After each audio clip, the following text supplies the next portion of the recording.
Boa noite, gente. Que privilégio ter vocês aqui nessa primeira noite mais fria do ano e ter tirado vocês de casa. Então, que Deus me inspire para que vocês não durmam durante a fala.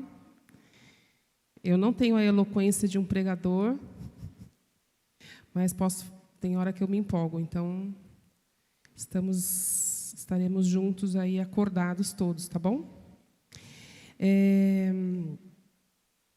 Eu sou Ivanice Cardoso. Eu vou dizer como eu me apresento. Quem compra curso meu, quem faz mentoria comigo, faz algum tipo de formação comigo, sabe que eu me apresento assim.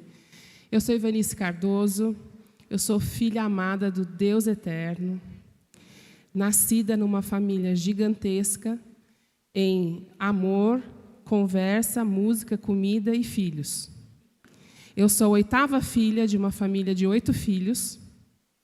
E eu também digo, e agora meus irmãos já se renderam, que eu sou o resultado da perfeição na família. Quando eu nasci, Deus olhou e falou: finalmente, acertei geral. Agora podem parar. Minha mãe não queria parar, não. Mas ainda bem que eu fiquei caçula. Ser caçula é muito bom. Eu sou advogada por formação, sou administradora de empresas por formação e por atividade, mas nos últimos anos tenho me dedicado exclusivamente à advocacia consultiva e preventiva. E foi isso que acabou me fazendo me achegar a essa temática que a gente vai falar. Porém, quem me trouxe para isso, eu passei 14 anos fazendo gestão de carreira de atletas profissionais de elite, jogadores de futebol de elite, até o ano de 2014. Em 2014 nasceu a minha versão perfeita. As duas muito bem trabalhadas, mas chegou a caçula e falou: chega, mamãe, agora que você vai ver o que é ter filha, né? Quem aqui tem 2 ou 3, passou por esse engano dos 2 ou 3 filhos, né? O primeiro filho é fofinho, dorme super bem, não chora quase, mama bem. Aí só enganação. E aí vem o segundo filho e fala: agora você vai aprender a ser mãe. E nesse processo de despertamento para a maternidade, para a parentalidade, um dia eu estava sentada amamentando a Beatriz. A Helena tem 12 anos, ela é de outubro de 2012, e a Beatriz é de fevereiro de 2014. Pouquinho tempo aí. E eu estava amamentando a Beatriz, a Bia tinha 2 meses, e eu olhei a Helena estava com o meu iPhone, com 1 ano e 4 meses, 1 ano e 6 meses, mais ou menos. E ela estava lá, mexendo super bem naquilo. E aí eu falei: ué, sabe aquela vozinha do ué? Né? Que hoje eu sei que era o Espírito de Deus me despertando para uma realidade. Mas eu olhei aquilo e falei: tem alguma coisa errada nessa história. A minha primeiríssima formação é como tecnóloga em processamento de dados, no curso técnico, né? Agora vai voltar, graças a Deus, com força total.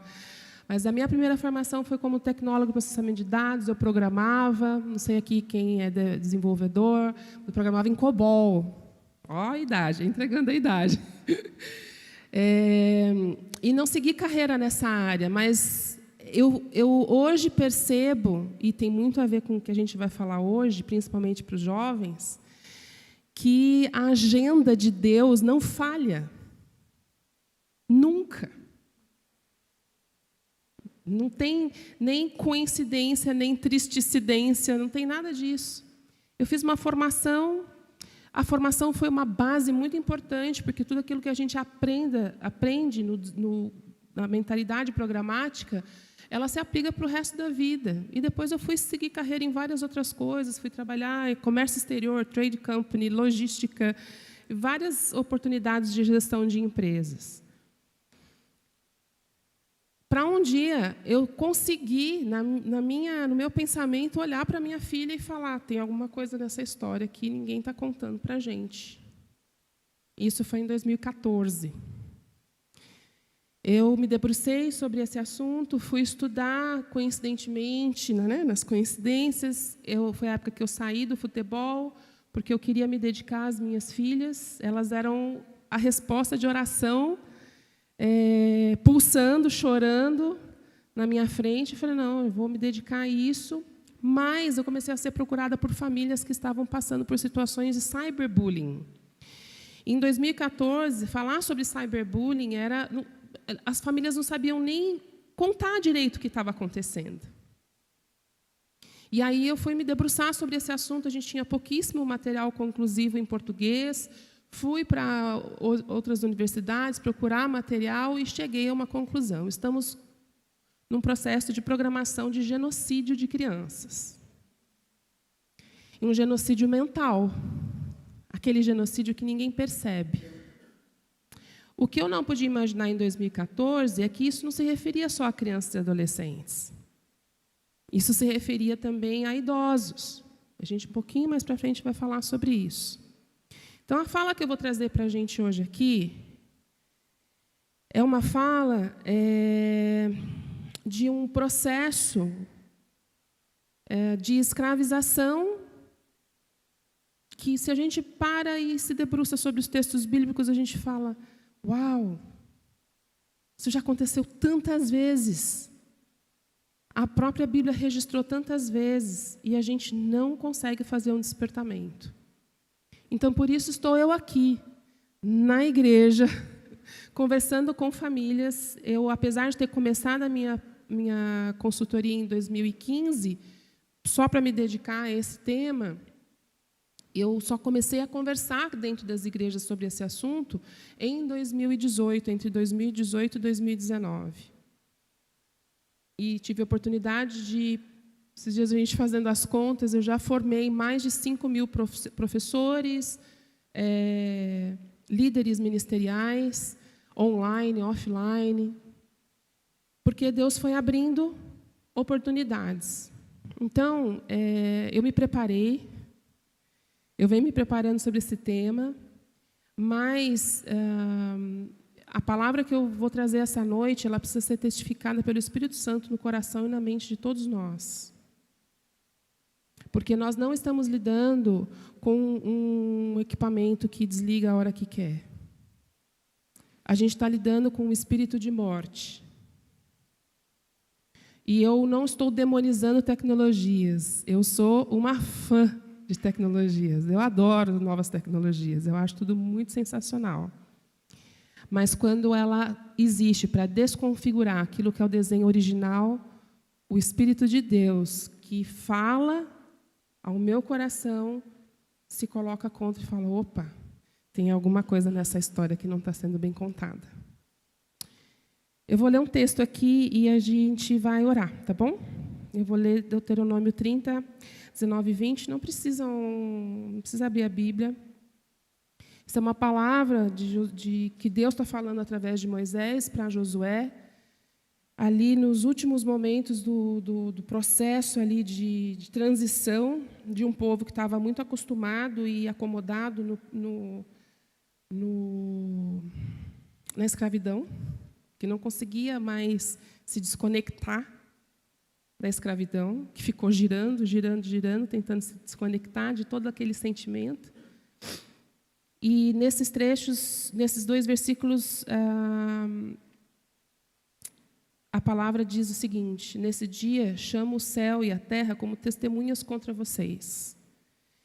Eu lhes dou a oportunidade de escolherem entre a vida e a morte, entre a bênção e a maldição. Escolham a vida, para que vocês e os seus descendentes vivam muitos anos. O Senhor nosso Deus, amem o Senhor nosso Deus, obedeçam ao que Ele manda e fiquem ligados com Ele. Assim, vocês continuarão a viver e viverão muitos anos na terra que o Senhor Deus jurou que daria aos nossos antepassados, Abraão, Isaque e Jacó. Pai querido, Pai amado, nós te louvamos pelo dom da vida, nós te louvamos pela oportunidade de estarmos aqui em liberdade, reunidos como igreja, como filhos, como servos.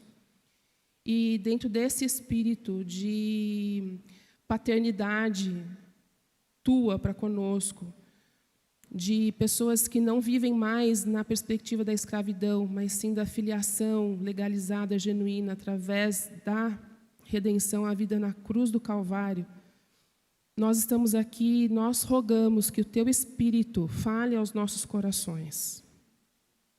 Que todas as dúvidas, todos os questionamentos, todos os senões, todos os não quero mexer no que está confortável, seja derrubado em nome de Jesus. Para que nós compreendamos os nossos papéis como adultos, dentro desse contexto. Para que nós sejamos vozes, aqueles que clamam no meio de um terreno árido, mas sejamos aquela voz que fala e, através da nossa fala, o Espírito testifique vida sobre a nossa família, sobre a nossa comunidade, sobre as nossas vizinhanças, sobre essa nação.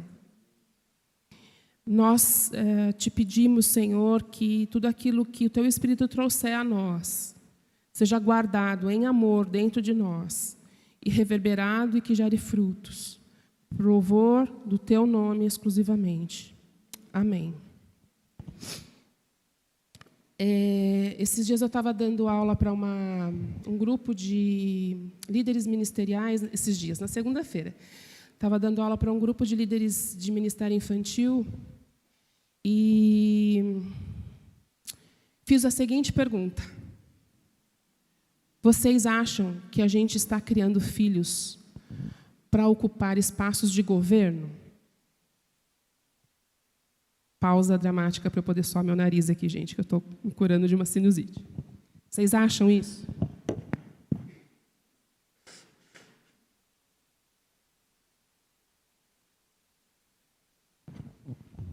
Vocês acham que a gente está criando filhos para ocupar espaços de governo? Quando eu falo espaços de governo, gente, eu não estou falando de política. Política é o último lugar para onde eu preparo minhas filhas. Palácio da Alvorada é o último lugar onde eu gostaria que minhas filhas trabalhassem. Independente de quem está sentado ali, se é esquerda, direita, centro. Quando eu estou falando de espaço de governo, eles entenderem quem os criou, para que eles foram criados. Quando os textos bíblicos são revelados para nós, eles são revelados trazendo essa palavra do Senhor para a criação Homo sapiens, para a criação humana. Governem sobre todas as coisas. Sabe aquela sensação que vocês que se dedicam à limpeza da casa têm? Quando você terminou de limpar a casa está arrumadinha, loucinha guardadinha, chão areadinho, aquele chão que você pode olhar assim, não tem um fiapinho no chão. E aí chegam os filhos e você fala assim: se deleitem, aproveitem, que eu acabei de preparar a casa. Essa era a palavra do Senhor para nós. Não. Nas últimas décadas, isso não é uma coisa da nossa última década. Nas últimas décadas, principalmente depois do pós-guerra, nós estamos criando filhos para olhar para o próprio umbigo. E nesse momento existe uma indústria poderosa que fabrica o umbigo, que se chama smartphone, ou tecnologias de comunicação. Quando eu fico imaginando Deus olhando para minha filha, para Helena, para dizer assim: Helena, como disse para Timóteo através de Paulo, Helena, você está capacitada porque você entendeu a palavra do Evangelho que a sua mãe e a sua avó, as suas avós e a sua mãe te ensinaram. Foi isso que Paulo disse para Timóteo?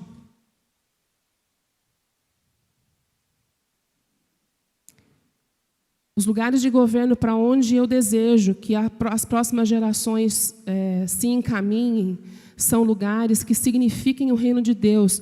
Venha à nossa existência o reino de Deus. Um reino de justiça, de paz, de harmonia, onde nós desfrutamos da presença do Deus eterno. Mas os nossos filhos não sabem hoje nem a diferença da Trindade. Filhos criados dentro da igreja. Por quê? Porque nós estamos num processo de monetização da atenção de todos nós. De todos nós. Essa é a nossa preocupação, não só com crianças e adolescentes, mas conosco também. Então, a segunda pergunta sobre lugares de governo é: nós estamos nos esforçando para ocupar lugares de governo? Por que eu estou insistindo nisso, gente? Porque se nós não prepararmos intencionalmente as próximas gerações, e eu estou falando de algumas gerações que eu vou mencionar aqui, não a geração de crianças e adolescentes que estão no rolê da vida agora, não é um discurso político que vai mudar ou vai fazer mutação sobre o nome de Deus sobre a terra. É o nosso silêncio. É a nossa falta de intencionalidade. Vamos para o próximo. Eu estou sem o controlinho aqui, né? Quem é meu controle aí? Então, a pergunta é essa: para onde é que nós estamos apontando o olhar dos nossos filhos? Para que eles entendam como é que eu cheguei aqui, que eles não chegaram aqui por obra do acaso, mas que existiram pelo menos mais 100 gerações antes de mim, bem alimentadas, bem estruturadas, ou simplesmente desenvolvidas debaixo da graça de Deus.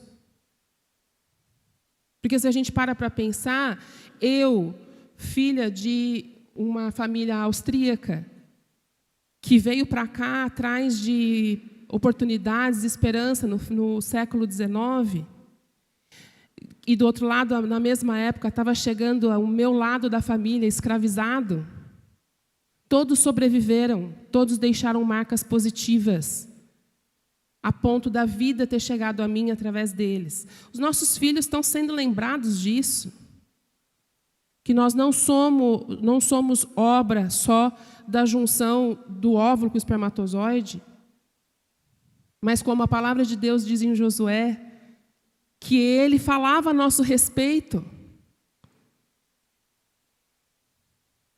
Ele, lá em 1 Pedro, se não me engano, fala que ele nos garantiu antes mesmo da fundação do mundo. Nossos filhos estão ouvindo isso?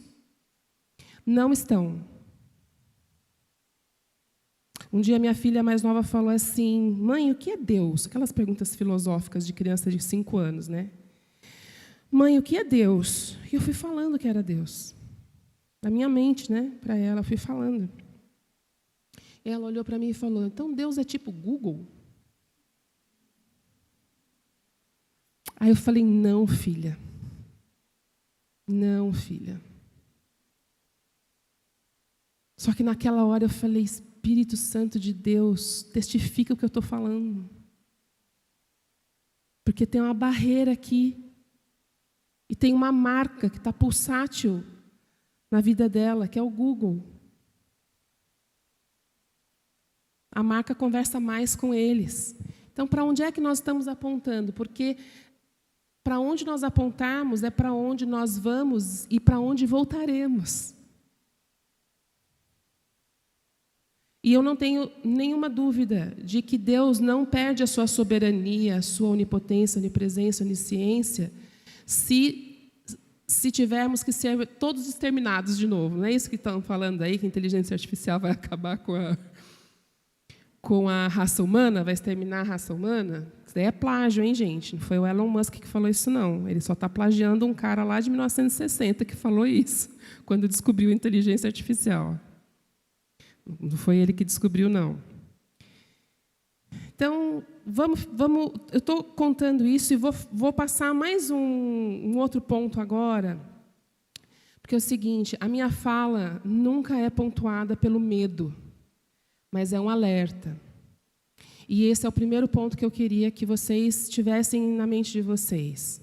Todas as vezes que a gente olha para os impactos das tecnologias digitais ou para o impacto do mercado de nutrição industrializada, a gente sempre dá muita atenção, muita corda, a gente eleva muito a morte. Nós não servimos o Deus da morte. O Deus da morte, a morte é um espírito que nasce no inimigo das nossas almas. Então, a minha fala não é, nossa, vai acontecer isso, e todo mundo... Não. Eu estou trazendo esse impacto aqui para vocês, mas eu sirvo o Deus da vida.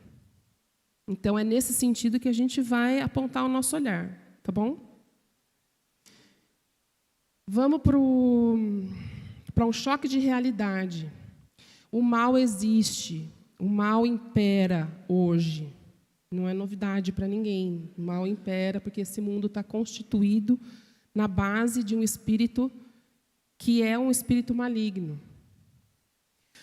Porém, o mal precisa de limites, né? E somos nós, filhos da luz, que colocamos esses limites. Vocês assistiram, quem aqui assistiu uma série que passa no Netflix chamada Adolescente? Adolescente ou adolescência? Nunca me lembro. Adolescência, né? Vocês se lembram da primeira cena, ou das primeiras cenas, primeiro capítulo ali? A polícia vai e invade a casa da família, que é a família principal ali naquela série. Vocês lembram disso? Eu queria pedir para colocar um vídeo, acho que a gente vai ter que apagar a luz aqui um pouquinho, para que vocês entendam que aquilo não é só dramaturgia, não é só cinema, tá bom? A gente vai ter que apagar a luz aqui um pouquinho. Olá, senhora, muito bom dia. É a polícia. Precisa conversar com a senhora, por favor. Comigo? Sim, senhora. Você está com uma ordem judicial para poder visitar a sua casa, tá? Sim. Tá bom? Aqui, ó, tá aqui. Você está sozinha? Eu tenho a minha filha de 10 anos. Só vocês duas? Tem outros filhos? Eu tenho... tem minha irmã. Ela fez 14 anos ontem. Ela mora no Paraná, com o pai dela no final do ano. Ela foi para lá. Os policiais apreendem um computador que era usado pela jovem. No celular da filha mais nova, a delegada encontra uma mensagem da irmã, que está no Paraná, orientando a menina de 10 anos a apagar tudo que estava nele. Tá pedindo aqui para formatar o computador dela, para vocês apagarem as coisas. Mexe lá e só tira uma foto das contas do Google. Você apagou as contas dela daqui, do computador? Não, eu não sei fazer isso. Você não conhece. Na sala, sentada, a mãe ainda tenta entender direito por que os policiais amanheceram na casa dela. A delegada explica que a filha mais velha é investigada por fazer parte de grupos que disseminam ódio e cometem crimes na internet. Os crimes são extremamente graves. Tem maus tratos aos animais, tem estupro virtual. Você suspeitava de algo? Você já... Não, nunca achei que a minha filha tivesse contato com esse tipo de gente. E fora que dentro dos grupos, as meninas se cortam. A gente tem muitas vítimas de automutilação. Fazia muito isso. Você se cortava?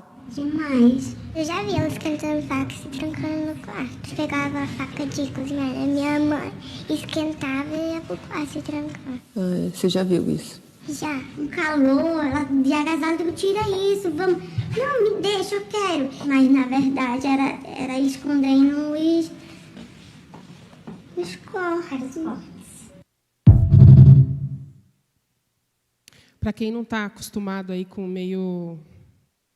meio policial, né? Eu sou advogada, mas já diria no jargão dos advogados, eu não sou do crime, eu não atuo no penal, né? mas os mandados de prisão são cumpridos bem cedinho. 6h05 da manhã, tem alguém batendo na porta. Tem que ser cumprido nesse horário, né, para não correr o risco de fuga ou de apagamento de provas, por exemplo. Vocês imaginam serem acordados às 6h05 da manhã com a polícia batendo na sua porta? Nos anos de 2019, 2017, 2018 e 2019, eu atendi várias famílias nessa situação. Várias famílias. Quando eu vi a cena da série no Netflix, retratando exatamente isso. Isso aqui é uma situação real, né? Um caso real. Quando eu vi a cena, naquele momento eu tive que parar, fazer uma pausa e chorar. Porque eu chorei com tantas famílias nessa situação. Famílias que não tinham absolutamente nenhuma ideia do que estava acontecendo dentro da casa deles. Esposas que não tinham nenhuma ideia de que o nome delas estava envolvido em processos de investigação de pedofilia. Porque a internet estava no nome dela e porque o computador tinha sido comprado no nome dela. Mas quem estava envolvido no processo era o marido, fazendo imagem dos próprios filhos, para vender a peso de ouro dentro da internet. Com essa reportagem, eu já quero deixar um choque de realidade para vocês que iriam me perguntar no final da palestra: doutora, qual a idade ideal para deixar que os nossos filhos acessem livremente? A menina tem 14 anos. Esse procedimento de investigação investiga um grupo do qual ela passou a fazer parte quando ela tinha 12 anos. Qual é a idade? O maior grupo, pode passar para o próximo slide. Um dos maiores grupos de promoção, de abuso, de monetização de abusos, abusos físicos, abusos sexuais, chantagem, um dos maiores grupos do qual já se teve uma investigação finalizada, teve essa investigação finalizada no ano de 2020, na Coreia do Sul. Então, com isso também eu quero dizer para vocês que não tem absolutamente nada a ver com política esquerda, direita, acima, abaixo, não tem a ver com nós somos um país de analfabetos, por isso que isso acontece aqui. Não, gente, na Coreia do Sul, que está na última década entre os 3 melhores sistemas de educação do mundo. Quem geria esses grupos? No Telegram. Não era no Roblox ou no Discord, era no Telegram. Um menino que, quando foi preso, foi dado flagrante nele, finalmente conseguiram chegar nele, depois de 3 anos de investigação. Conseguiram chegar no menino. Sabe onde ele estava? Aprendendo a andar de bicicleta na rua, com o pai. Um menino, ele tinha 22 anos naquele momento. O que na cultura coreana é um menino muito novo ainda. Está nem namorando direito. Então, não existe idade. Agora, obviamente, tem um ponto que eu queria chamar a atenção de vocês, em que a irmã menciona que essa menina se cortava. E isso tem a ver com toda a descarga de adrenalina que acontece no corpo das pessoas quando elas se mutilam. Porque a automutilação não é um assunto de criança e adolescente. Chegou na infância e na adolescência há pouco tempo. Se popularizou e virou motivo das crianças e adolescentes que cometem isso ao vivo serem consideradas heroínas ou terem algum tipo de vantagem, destaque nas suas comunidades dentro da internet. Então, vamos fazer um apanhado aqui que eu trouxe para vocês, só para a gente ter uma ideia da linha do tempo. Isso que aconteceu, que eu mostrei para vocês agora, está na internet. aconteceu agora em 2025. Em 2025, nós tivemos várias apreensões de grupos como esse, que a menina ajudava a coordenar, menina de 14 anos, ajudava a coordenar, com consciência de que era errado, mas ela não tem consciência do quão errado é o que ela está fazendo. Porque nós estamos falando de uma população cujo desenvolvimento ainda está acontecendo. Não dá para exigir de uma criança de 12, 13 anos que ela tenha consciência plena do que ela está fazendo, por um simples fato: o cérebro dela não está desenvolvido. Ok? A Bíblia já dava essa letra aí, hein? Dizendo para a gente fazer o que com os filhos? Falem, orientem. No levantar, no deitar, no caminhar. Fala, orienta. Porque hoje, quando a gente vai falar sobre adolescência, uma das coisas que mais se fala é: adolescentes precisam da orientação intencional sobre a organização da vida.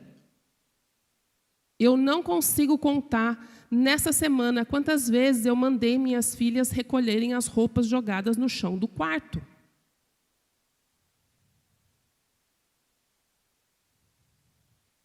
E elas nunca se opõem quando eu mando fazer. Mas um dia vai acontecer aquilo que se fala muito nessa escola, que a Tereza, a Carmin são especialistas nisso, vai falar: vai ter o quê?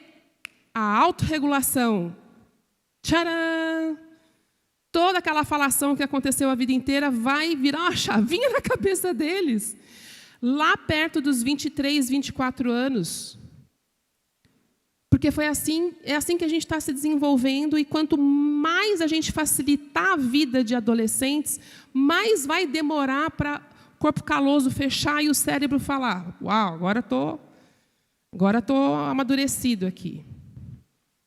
Então, vamos pensar o seguinte: 2025, essas investigações que estão acontecendo agora começaram lá um pouco antes dos ataques que aconteceram às escolas no início de 2023. Vocês se lembram disso? Foi quando a gente descobriu que adolescentes se juntam em grupos dentro de salas, dentro do Discord, dentro do Roblox, dentro do Telegram, para assistir massacres em massa. Além disso, eles financiam com dinheiro de quem?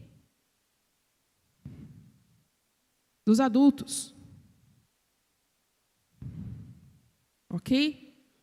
2023 é quando acontecem os ataques em massa. Foram mais de 230 ataques que foram frustrados por investigação policial. Eu me lembro que quando os ataques estavam acontecendo, os grupos de WhatsApp dos prédios de condomínio e tal começavam a falar do ataque, e eu desesperada dizendo: gente, pelo amor de Deus, não comentem isso. Por quê? Porque a polícia estava investigando abertamente o WhatsApp, Telegram e vários grupos para conseguir frustrar os ataques. Foram 230 ataques frustrados, catalogados. E os que aconteceram já foram suficientes para deixar marcas negativas na nossa população. Em 2020, lançado o documentário que fala sobre aquela situação na Coreia do Sul que eu mencionei. Se vocês puderem, vocês assistam. Porque é muito interessante como toda essa estrutura é construída e, de alguma forma, ela é apoiada pela indústria de tecnologias, debaixo da desculpa da liberdade de expressão que as indústrias têm que ter, mas que a gente está vendo agora que é uma falácia. Que a mesma indústria que defende liberdade de expressão está entregando todo mundo que fala mal do governo americano. E eu não estou defendendo quem fala mal, eu estou dizendo que a liberdade não existe. Não existe liberdade de expressão e nem privacidade na internet. Ela não é feita para isso. Em 2018 e 2019 foram os anos que eu mais atendi situações de cyberbullying e grooming. Eu estava em março de 2019, coisas que a gente não esquece, né? Eu estava, me preparando para fazer uma palestra para pais de uma escola lá em Maceió. E aí eu dei uma conferida no meu WhatsApp, porque as minhas filhas tinham ficado aqui em São Paulo, e eu queria só conferir se estava tudo bem, se não tinha nenhuma notícia e tal. E aí eu abro uma mensagem de uma mãe dizendo: pelo amor de Deus, me ajude. Essa era a mensagem dela. Faltava 10 minutos para a palestra, eu falei, bom, deixa eu ver o que é, né? De repente, eu posso pedir para alguém ajudar. A conversa dela, resumidamente, era: eu tenho uma bebê de 3 meses, eu tenho uma filha de 13 anos, ela tinha, a menina, na época. A minha filha veio me contar que há 6 meses ela está sendo chantageada por um cara que ela conheceu num namoro virtual, que disse que era um adolescente e não era. E há 6 meses ela vem fazendo isso que a menina que foi presa promovia na internet. Uma menina cristã, dentro de um lar cristão, uma mãe em estado puerperal. E a mãe dizendo: eu não sei mais o que fazer. Eu falei: olha, em 5 minutos eu vou entrar para fazer uma palestra, eu volto para São Paulo daqui 2 dias, mas a única coisa que a senhora vai fazer a sua filha não tem acesso a nada. Nada mais, nada. Nem rede social, nem WhatsApp, nada. Tire o celular, computador, tablet. O que ela me respondeu? Impossível, doutora. Eu falei: ou você faça isso, ou a sua filha vai amanhecer morta. Porque quando ela veio pedir ajuda para você, ela já entrou num estado de desespero gigantesco, ela já está pensando em se matar. E eu não preciso nem conversar com ela para saber disso, porque já atendi muitos casos assim. E atendi muitos pais para os quais eu e outros profissionais demos a orientação: desliga o celular, tira o celular. Não tenho como. E a gente nem tinha aula online naquela época, hein? Como depois da pandemia. Para depois de 2 semanas chegar a mensagem no grupo dos profissionais para dizer: fulano botou um ponto final na conversa. Fulano, de 14 anos, gente. Então é isso. Passado o choque de realidade, vamos para o próximo slide, que meu tempo está correndo aqui. Não falei nem uma parte do que eu tenho que falar. Vamos para o próximo slide. Olha só, as tecnologias, gente, elas têm um segredo. Como é que a gente vai conseguir resolver isso daí? Em primeiro lugar, não se resolve totalmente. Mas a gente precisa criar redução de riscos, que é o que a gente fala. Mitigação. Sabe aquela palavra que na CPI das Bets a Virgínia não soube o que significava? Então, mitigação, gente, reduzir o impacto dos riscos, ok? É isso que a gente vai fazer. Lembrando o quê? Em primeiro lugar, todas as gerações têm uma tecnologia muito potente que marca a virada da geração.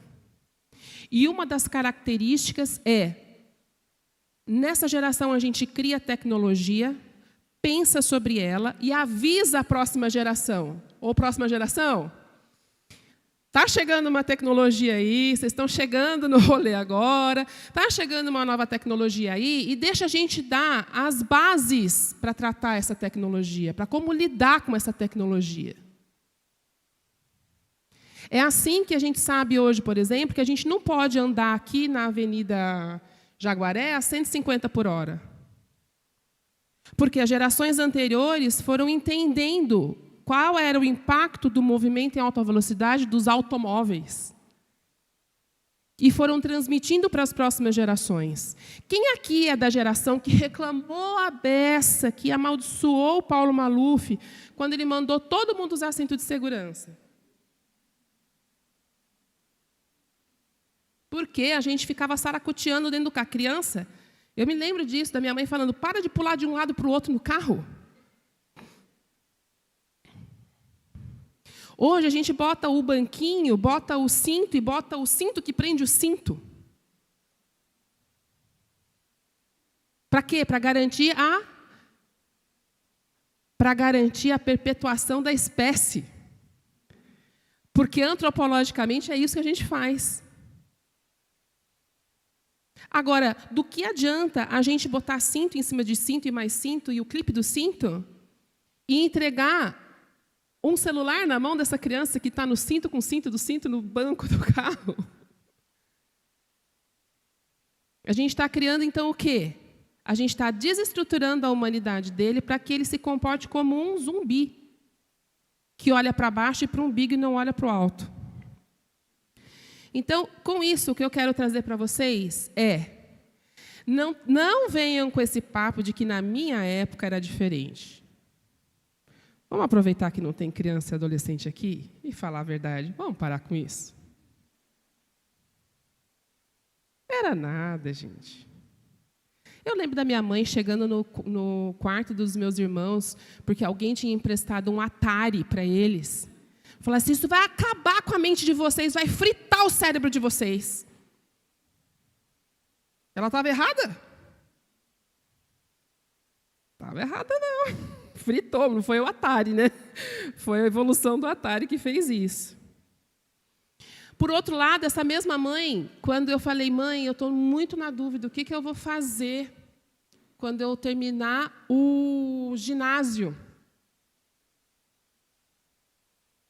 A gente era chamado para a vida, para pensar na vida no ginásio. E a correria, na época, não era o Enem. Era não ser encontrado pela Havaianas da mãe no final do ginásio. Não era a pressão do Enem.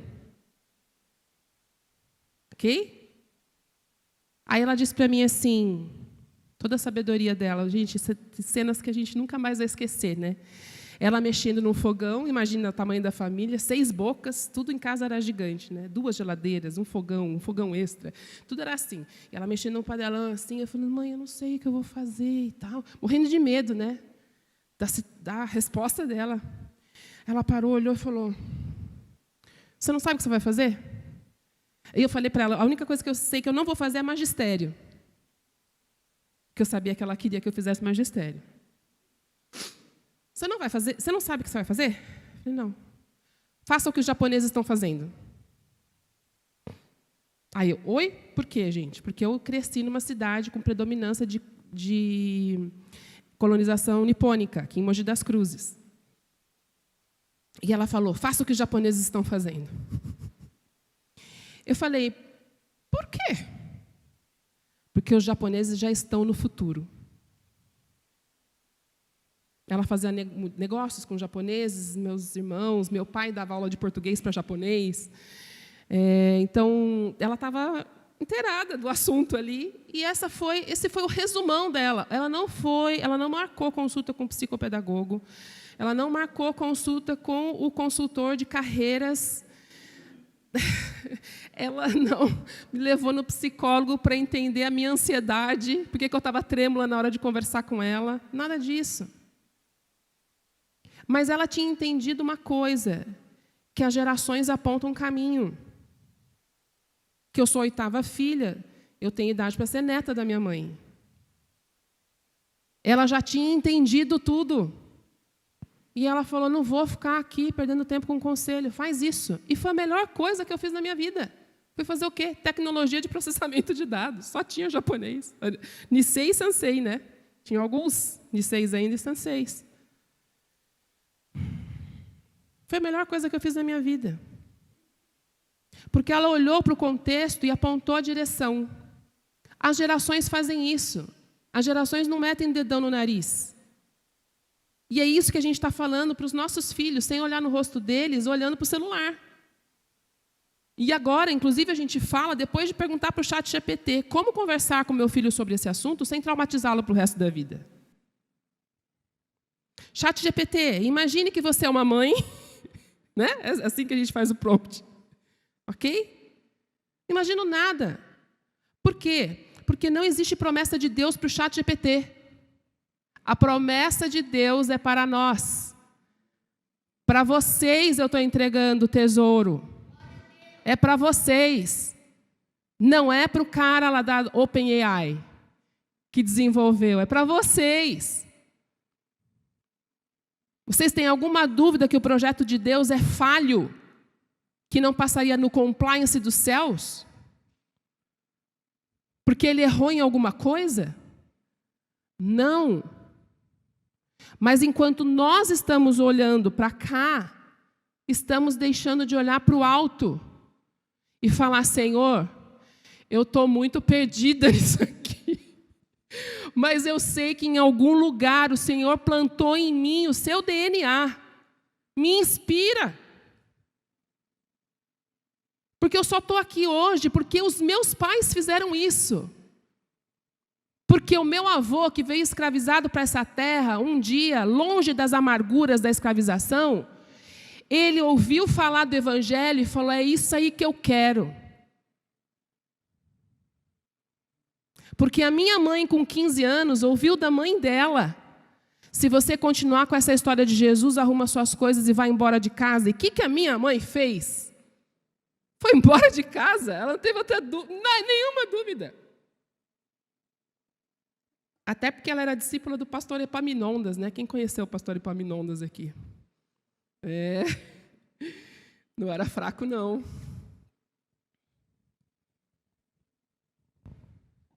Vocês entendem o que eu estou falando? Vocês vieram aqui realmente nesse frio de São Paulo achando que eu ia falar sobre apertar botão e idade ideal para crianças e adolescentes na internet? Quem mais sofre hoje na internet não são as crianças e adolescentes, são os 60 a mais. São eles que estão perdendo casa no jogo do tigrinho. Isso não começou ano passado, isso começou em 2017. Mais de 2017, nós estávamos todos presos num discurso político que falava sobre pedofilia, mas não contava o resto do que estava acontecendo. Então, a gente tem que pensar que as nossas falas... Vocês podem tirar foto, porque eu não vou ler o que está ali, tá? Mas a gente precisa parar com essa fala de, na minha época era tal, tal, tal. Não era nada. A gente cometia besteiras, nós éramos adolescentes com as mesmas explosões programadas de explosões neuroquímicas no nosso corpo. A gente bateu porta. A única coisa é que a Havaianas era mais barato e ela voava para lá e para cá. E hoje, para você jogar uma Havaianas em casa, tem que fazer um crediário. Para comprar Havaianas e para pagar o advogado depois, né? Agora, por que a gente entra nessa conversa de auto-idolatria? Porque quando a gente fala, na nossa época, a gente está valorizando um negócio que a gente sabe que não existe. E quando a gente entra nesse processo de auto-idolatria, a gente vai para onde? A gente vai lá para o Êxodo 20. 4. 10 mandamentos. Não faça imagem de nenhuma coisa que há lá em cima do céu, ou aqui embaixo da terra, ou nas águas debaixo da terra. Não se ajoelhe diante de ídolos, nem os adore. Que enquanto a gente está fazendo isso, esses ídolos estão com todos os patrocinadores dele trabalhando contra nós. Não importa o viés político. Não importa. Pois eu, Senhor, sou o seu Deus e não tolero outros deuses. Nem aqueles que dizem que servem ao Senhor, viu, gente? Eu castigo aqueles que me odeiam até os seus bisnetos e trinetos. Porém, sou bondoso com aqueles que me amam e obedecem aos meus mandamentos e abençoo os seus descendentes por milhares de gerações. ChatGPT, você tem promessa de Deus? Não. A promessa de Deus está aqui, ó. Mas a gente se lembra o seguinte: os 10 mandamentos são escritos num contexto de idolatria. A idolatria precede a escravidão. A idolatria precede a escravidão. Agora, o texto bíblico diz que a iniquidade tem limite. Lembra que eu falei anteriormente que o mal tem limite e alguém precisa botar limite nele? Ele pode ter limite, né? E alguém precisa botar limite nele. A iniquidade tem limite, mas ela cria efeitos. Alguns dos efeitos hoje a gente conhece através da ciência como epigenética. São marcadores nas nossas células, na nossa informação genética dentro do nosso corpo, que diz que é melhor ir apagando o cérebro. E olha, gente, não precisa pensar muito, porque a inteligência artificial vai pensar por todo mundo. Foi isso que o Elon Musk e o dono da Microsoft, esqueci o nome dele, o Bill Gates, estão falando por aí. Não, a inteligência artificial vai deixar a nossa vida mais tranquila e a gente vai trabalhar quando a gente quiser. E vai receber quando eles quiserem também, né?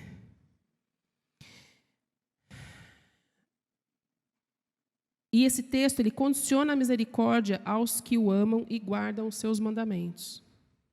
Então, tem receita aí, gente. Tem uma receita. Agora, se a promessa, vamos para o próximo slide, se a promessa é para nós, por que esses 4 caras são quem realmente manda na nossa casa?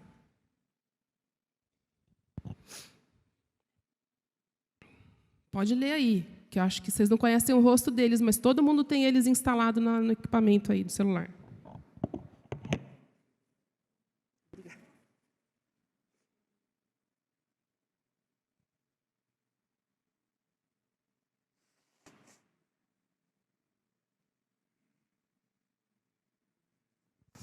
Quem é que já manda nas suas preferências de compra? Quem manda? Esse menino com um cara inocente chamado Mark Zuckerberg. Ou esses 2 mocinhos aqui, ó, que quando você pergunta para comprar o arroz, qual o melhor lugar para comprar o arroz prato fino, sei lá. Ele te traz o quê? São João e Camil. Você perguntou do prato fino. E ele te traz as promoções do São João e do Camil. Que a sua mãe disse para você que é ruim. Mas eles estão dizendo que está mais barato. E aí, o que você faz? Obedece os fulaninhos aqui, gente. Eu estou dando risada para não chorar. Mas é isso. Então, ponham também... Conscientizem-se de que os nossos filhos, eles estão num processo de desconstrução da humanização deles, mas nós também estamos. Porque nós não decidimos sobre mais nada. Éramos felizes reclamando da Globo e não sabíamos.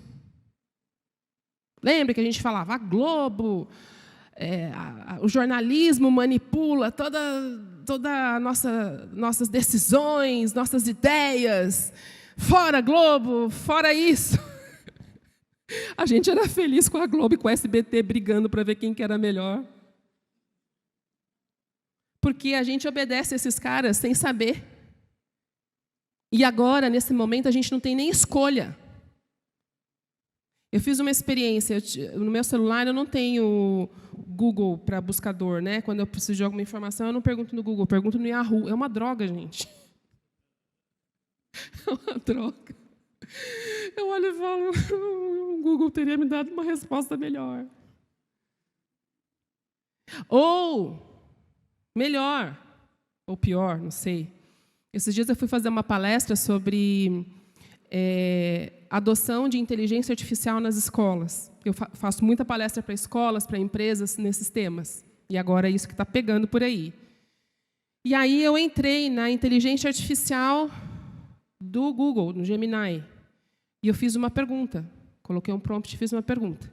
Ele me trouxe todo um discurso de resposta ali, super rebuscado e tal. E eu olhei e falei, mano, isso aqui não tem nada a ver com o mercado educacional, não, gente. Você não está sabendo que gestão educacional é um troço muito louco. Não está fazendo sentido. E eu comecei uma discussão com o Gemini. E, no final, eu falei, ok, com base em todas as nossas conversas e fontes que você me apresentou e todas as minhas argumentações em relação a essas fontes, refaça o conceito. E aí ele refez. Porque a inteligência artificial ela é construída para me saciar. Tudo que tem na internet é construído para me saciar, para gerar prazer atrás de prazer, que leve à compra de quem está patrocinando e bancando publicidade dentro desses espaços. Ok?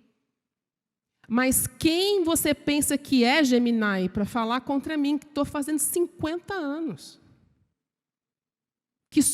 Eu sobrevivi às torturas de 7 irmãos. Eu aprendi a esconder chocolate dos meus irmãos e dos meus sobrinhos. Quem você pensa que você é, inteligência artificial? E ela, sabida, fez o quê? Respondeu o que eu queria. E quando ela respondeu o que eu queria, eu falei, não seja fácil. Escrevi, não seja tão fácil assim, que eu posso estar errada também. Mas o fato é esse. Quem manda na sua casa? Quem manda nos seus filhos? Porque vocês se lembram da conversa dos nativos digitais? Lembra? Quem já me viu falando aqui no CRE sabe disso. Nós, nativos digitais, é uma conversa que não existe, que é mentirosa, ou que é uma conclusão mal feita de um estudioso da área de educação, sociólogo ligado à área de educação, mas que serviu para que nós mandássemos a geração Z para uma ilha. Fala, vai para lá, porque isso é conversa de vocês. Né? E aí, lá naquela ilha, os nativos digitais, eles foram altamente influenciados por todo mundo, menos pela autoridade escolhida por Deus sobre a vida desses caras. E aí, o que aconteceu? Eles voltaram com uns argumentos muito bons. E a gente não sabe contra-argumentar com eles. Então, após esses caras mandarem na nossa casa, vem um outro desafio, que é o próximo slide. O próximo desafio é exatamente isso. A gente lidar com a inteligência artificial como um projeto que pode nos atender muito se a gente souber quem ela é e a serviço de quem ela está. E isso a gente só combate com a dica que eu vou dar lá no final. Eu já ia dar spoiler, mas não vou dar, não. Mas a inteligência artificial é um dos melhores exemplos de desconfiguração do design divino. Porque eu não preciso de nada, afinal de contas, eu tenho uma inteligência que me dá respostas, me assiste, faz tudo, ela faz coisas maravilhosas. Por causa da inteligência artificial, hoje, a gente pode refinar processos de cirurgias neurológicas muito delicadas à distância. Um médico daqui da USP, do Hospital das Clínicas, operando alguém lá no Johns Hopkins, nos Estados Unidos. É sensacional isso. Uma das benesses do isolamento do Covid foi a aceleração desse tipo de processo. Né? Eu estou aqui no Brasil, tenho um cliente lá nos Estados Unidos que quer comprar uma casa aqui. Ele entra no sistema, faz a assinatura, compra uma casa, está tudo certo. E foi ele mesmo que comprou e assinou e está tudo organizado. A inteligência artificial ela desconfigura principalmente o seguinte: nós somos seres relacionais. Nós precisamos de rostos, nós precisamos de corpo para aprender e para existir. Relacionamento sem corpo não existe. E quanto menos corpos a gente vê e sentir, menos a gente sente a nós mesmos. Então, o uso excessivo de telas faz com que o outro seja só uma ideia. Por isso, uma menina de 14 anos não tem nenhum tipo de pudor em falar para outra, se corta aí agora, senão a gente vai ligar para o seu pai para falar o que está acontecendo. E filmar isso para todo mundo ver. Porque aquele corpo da menina que está sendo ameaçada, ele não é um corpo, ele é só uma ideia. Dentro da desconfiguração do design divino, o outro me obedece e reforça o meu hedonismo. Eu me dedico a mim mesmo, às minhas dopaminas e aos meus prazeres. Quantas vezes você tem ouvido dos seus filhos? Só vou fazer o que me faz feliz. Principalmente geração Z. Sabe de nada. Felicidade também é só uma ideia, gente. E o marcador mais importante para o qual a gente tem que olhar, principalmente para adultos entre 25 e 40 anos, que 1 a cada 10 adultos nesse país recorre à inteligência artificial para fazer terapia.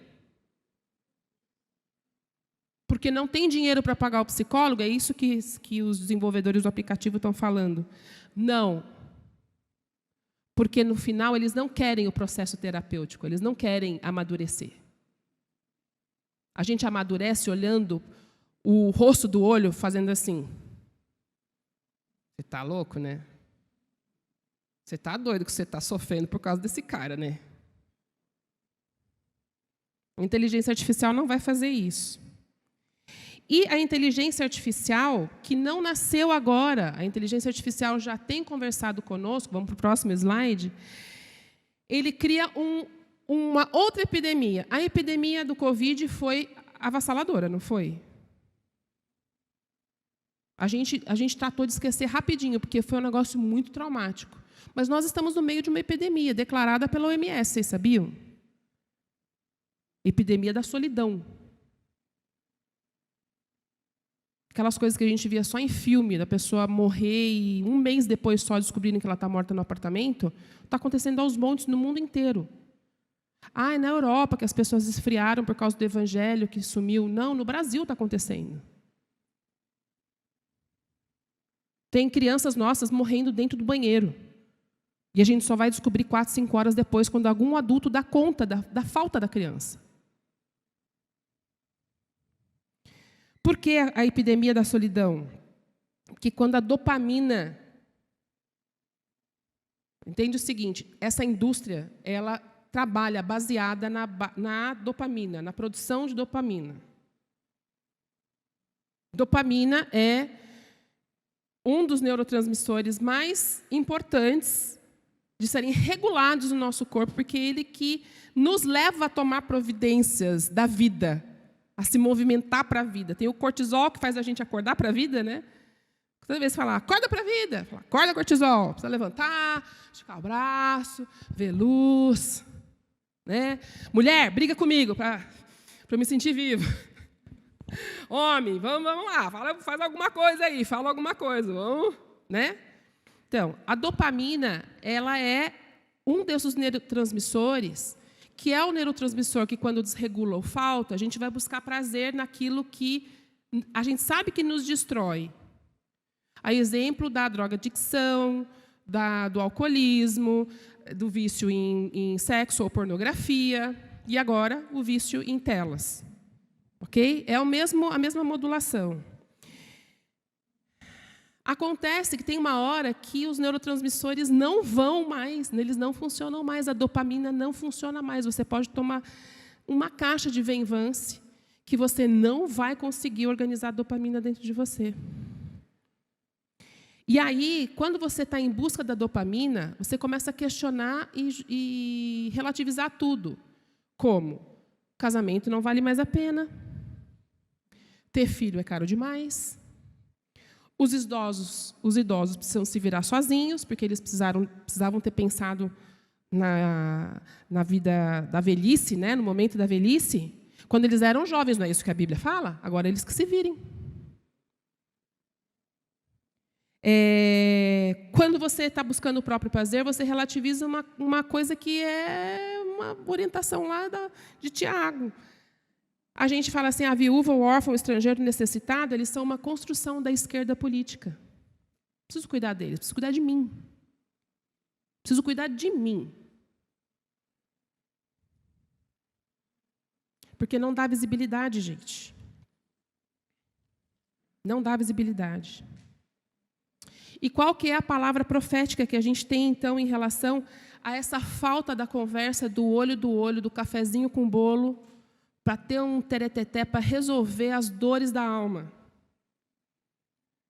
Qual que é a palavra profética que a gente tem para resolver essa questão da solidão? Imediatamente. Principalmente a solidão que acontece dentro das famílias.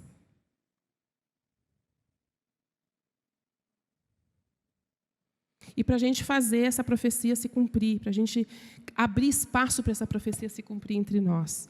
Malaquias 4, 5 e 6. Mas antes que chegue aquele grande e terrível dia, eu, o Senhor, lhes enviarei o profeta Elias. Ele fará com que pais e filhos façam as pazes, para que eu não venha castigar os pais e destruí-lo completamente. Essa é a palavra profética. Doutora, tem chance ainda? Meu filho tem 14, 15 anos, está super viciado, tem chance? Olha, lá em Malaquias 4, 5 e 6, fala que sim, porque não destruiu, não vi ninguém caindo, queimado pelo fogo eterno. Ou num raio. Está vivinho? Tem chance. E por último, sair da escravidão tecnológica é possível? É possível. Mas a gente precisa tomar uma decisão em clamor aos pés de Jesus. Porque essa guerra não é uma guerra cognitiva. Essa guerra é uma guerra neuroquímica. Ela é neuroquímica. Ela é o que tem de mais escravizador, que nenhum remédio resolve. Nenhum.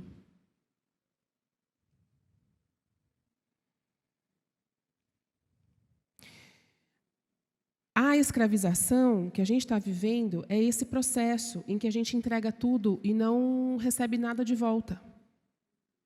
Eu tenho um sobrinho que... Eu falei para ele esses dias, ele falou, pode continuar me usando, tia. Ele tem 30 e poucos anos, já é pai, ele é um advogado muito bem-sucedido. E um dia, muitos anos atrás, eu falei, Gabriel, você não tem Instagram? Ele deu risada e falou, não tem Instagram, não tem Facebook. Agora que eu saí da faculdade, eu tinha um Facebook que eu tinha por causa da faculdade e eu fechei meu Facebook, não preciso mais dele. E agora me disseram que eu tenho que abrir uma conta no LinkedIn. E o Gabriel é assim, um advogado, bem-sucedido, antenado com tudo de mais relevante no mundo, um expert em fusões e aquisições, que é um troço super difícil na advocacia, que já trabalhou em grandes bancas no Brasil e que tem só LinkedIn. E ele tem um WhatsApp também, que eu tenho o privilégio dele responder em 48 horas. Para o meu filho ter sucesso, ele precisa estar super conectado nas telas, nas tecnologias, e conhecer e estar em todos os aplicativos baixados. Assim como o Gabriel, eu tenho vários outros exemplos. Inclusive, uma parte da geração Z hoje está jogando os iPhones fora e comprando o celular que só recebe e faz ligação. Não usa nem o despertador do celular. Acontece, gente, que aí vem a minha fala final. Estou chegando no final. Que um processo de escravidão ou escravização, ele começa com a denúncia da escravização. E é isso que a gente está fazendo aqui nessa noite. E é isso que eu espero que vocês saiam daqui fazendo. Ai, mas eu vou ser taxado de chato, ninguém mais vai me convidar para o churrasco da firma. Não vá. Não vá, porque nós fomos chamados para governo. Nossa conversa é mais séria. Enquanto nós estamos criando uma nação de crianças e adolescentes idiotizados, os donos dessas empresas estão mantendo os filhos longe de tecnologias até os 18 anos. Lendo. Pergunta para o Bill Gates. Bill Gates, o que você mais faz da vida? Lê. A gente começa com a denúncia. E nós, filhos da luz, começamos com uma denúncia em nome de Jesus. Porque o sacrifício vicário de Cristo não foi para a gente ter o iPhone do ano. Não foi para a gente ser valorizado por quantos amigos a gente tem na internet ou o quanto a gente sabe usar de tecnologia. Isso aqui passa, gente. Pergunta para alguém de 80 anos Se tudo aquilo que ele achou que era mais importante quando ele tinha 20 anos se firmou como mais importante. Tudo isso passa. E a denúncia só se firma com um movimento, que é pedido de perdão. Nós devemos um pedido de perdão para a geração Z e para a geração Alfa. Um perdão de quem trabalhou na inocência. Ou quem trabalhou na preguiça, inclusive, de ter que lidar com discussões que são bem desconfortáveis. Mas nós devemos perdão às próximas gerações. Como é que a gente resolve esse BO com os filhos? Porque agora que vocês, ou os netos, porque agora que vocês sabem, não dá para desver, né? Não dá para falar, não entendi, não compreendo o seu idioma. Filho, me perdoa. Porque eu também estou muito viciado nesse negócio. Mas na força do Espírito de Deus, nós vamos sair disso aqui. Pai, eu nunca mais vou usar celular e tablet. Vai usar. Na hora certa, no momento certo, quando você ou eu estivermos em condição de lidar com isso. Porque uma das coisas que eu mais tenho ouvido de amigas na minha idade é dizer assim, a Carmin estava falando, não, quem estava falando agora há pouco para mim? Fiquei 15 dias sem celular e sem os alunos.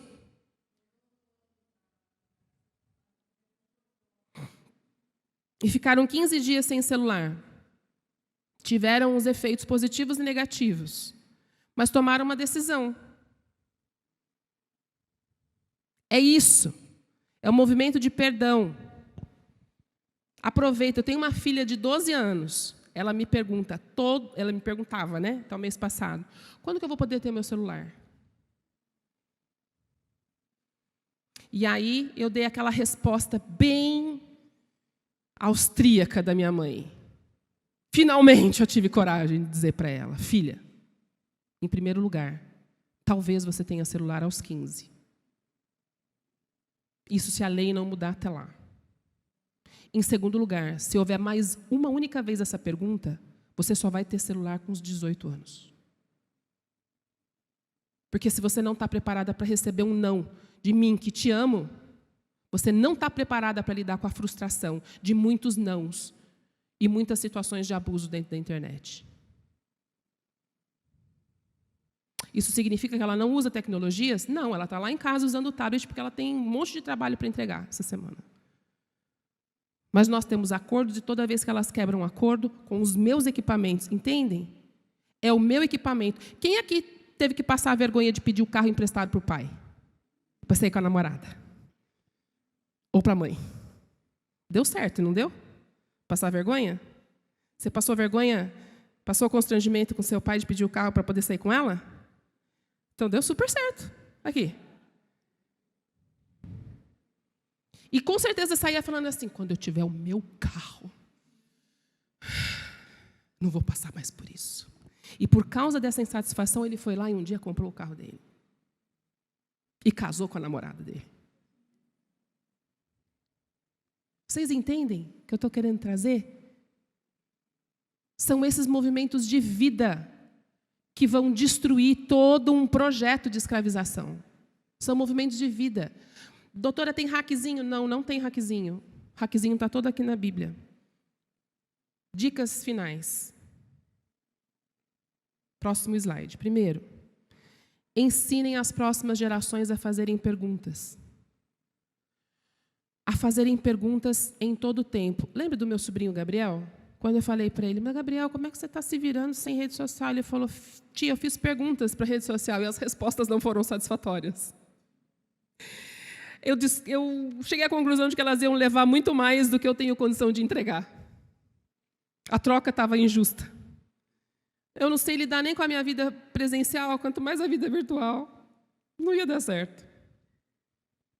E ele se tornou um cara isolado.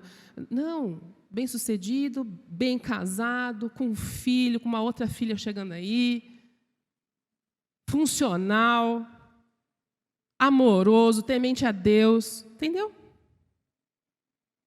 Ensinem as próximas gerações a fazerem perguntas. Por quê? Porque, da mesma forma que nós estamos na epidemia da solidão, nós também estamos na epidemia da distração e da economia da atenção. Cada minuto, cada segundo da nossa atenção vale ouro, ouro. Falem para eles a respeito da escravidão tecnológica. Quem usa quem? Quem está usando quem? E isso vai reverberar para várias outras situações na vida. Façam conversas geracionais. Honrem todo o esforço de pai e mãe. Contem para as próximas gerações como é que as gerações anteriores sobreviveram. Com as vergonhas e com as glórias, porque tudo isso as constitui.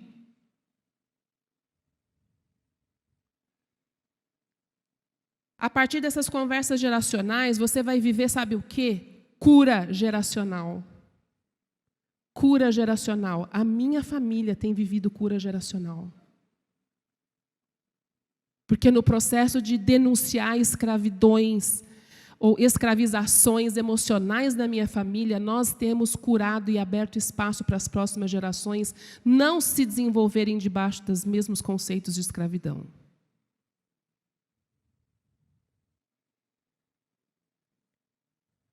Se atentem para o fato de que, legalmente, permitir que as coisas caminhem sem orientação é chamado, juridicamente, de abandono parental. Já existem julgados nesse sentido. Não sejam pegos de surpresa. Mas, principalmente, saibam que o abandono parental é uma afronta ao Deus eterno, porque Ele entregou para nós o tesouro dele.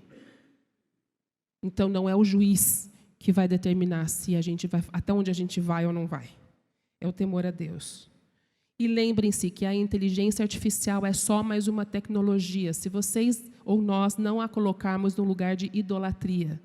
Idolatria precede escravidão. Ela é só mais uma tecnologia. O que nos afasta de Deus é o lugar que nós damos para essas tecnologias na nossa vida. Nas nossas empresas, nos nossos negócios, nas nossas escolas. Se nós perdemos as essências que nos trouxeram como humanidade até aqui, nós estamos dizendo para Deus, o seu projeto deu errado, e a gente está tentando só consertar o que você fez mal feito. Não entremos em idolatria conosco, para que o Espírito de Deus não se afaste de nós. Para que a solidão seja uma solidão que nem nos permita mais perceber o quanto somos amados e queridos do Deus Altíssimo. Digam para as próximas gerações, eu não sei onde tudo isso vai dar. Nós estamos todos num momento muito importante da história, de transição de marcadores muito significativos para a história. Mas tem uma coisa que para mim é mais importante do que a minha filha chegar à presidência de uma empresa. Ou ao alto escalão da NASA. Esse é o sonho da Helena. O coração delas tem que ser encontrado, pronto para ouvir de Deus e reconhecer a voz de Deus. Isso me custa como mãe muita frustração. Mas eu que lute. Porque eu sei quem vem comigo. E eu sei a serviço de quem eu estou. É isso, gente. Obrigada.